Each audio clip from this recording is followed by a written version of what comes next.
Hey, this is Brian Plunkett. This is Web Journal number one, talking about 21st century, being a 21st century leader.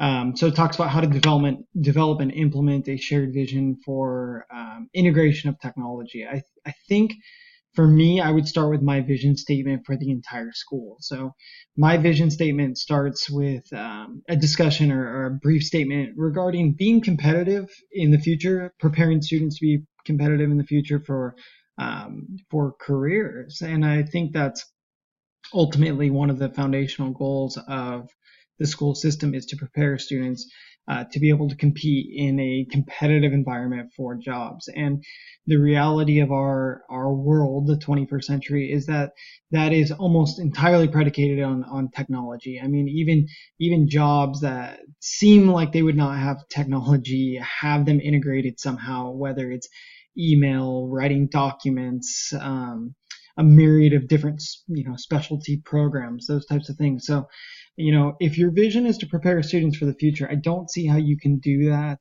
without technology. And I think that's where you have to start. If you can get everybody on the vision statement and then you can explain that in order to accomplish that, you need technology. I think that already gets the ball rolling big picture as to why this is important. And again, you hear all of these studies talk about you have to explain why we need to do these things before we start looking at the actual specifics of how we're going to do it. So um, inspiring and facilitate stakeholders. Again, there has to be a route or a give and take with stakeholders. So I think for this one, it's like you already have to have some type of thing set up where you're meeting with stakeholders on a regular basis. If you're meeting with stakeholders on a regular basis, you can then share your vision statement. And through that vision statement, I think it's an easy transition to connect that to technology.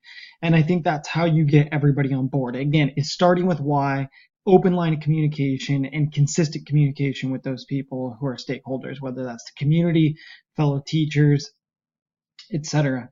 I think once you've got everyone on board that this is an important thing, this is something important that we need to do, I think you start to get into the how you're going to do this. And, to me, this really breaks down into two categories. One, you need technology. You can't train students or teachers in technology unless that technology is available. So whether that's looking for opportunities through the community, I know a lot of our teachers um, are doing like the donors choose and things like that in order to get technology in the classroom.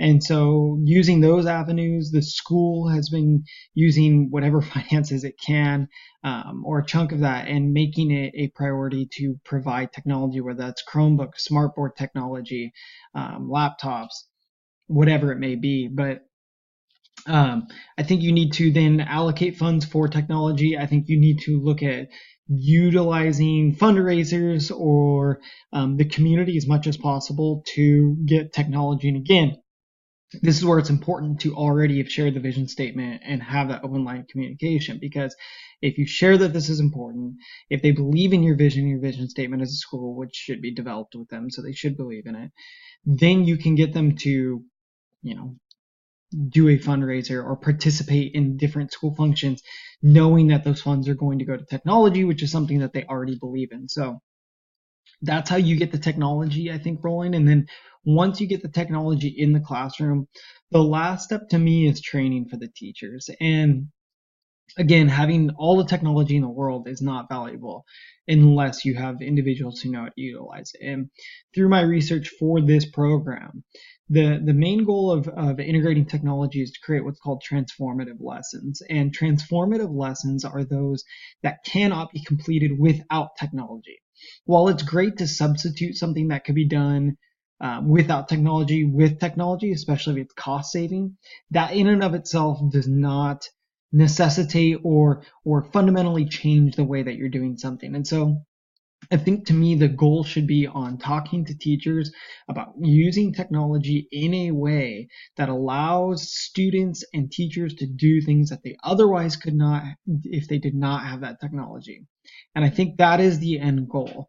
And so if you do all of those things, I think that you start to have really the ability to utilize technology in the most effective way that's going to maximize student outcome. The last thing talks about advocating state and national levels for policy. Um, to me, if you're making it a priority, and through making it a priority, you can show that the data behind it, that it is helping your school system. I think that's the best way to lobby at any level, is to show, hey, we're doing this in a small venue and it's working. We need to start doing this on a larger venue. And I truly believe that the data will drive funding. Certainly the LCFF and LCAP both are based on that. And so that's how you have to do it, is you have to show that, hey, we're doing this at one school and it's working. We need to prioritize this. We need more funding so we can do this at a larger level. And I think you start almost grassroots, and I feel like that's what's happening with Common Core and a lot of other things in education. You start grassroots, you build the data, you show the results, then you advocate at a larger level for it. And if you have the data to back you up, it's really hard for people to argue with you.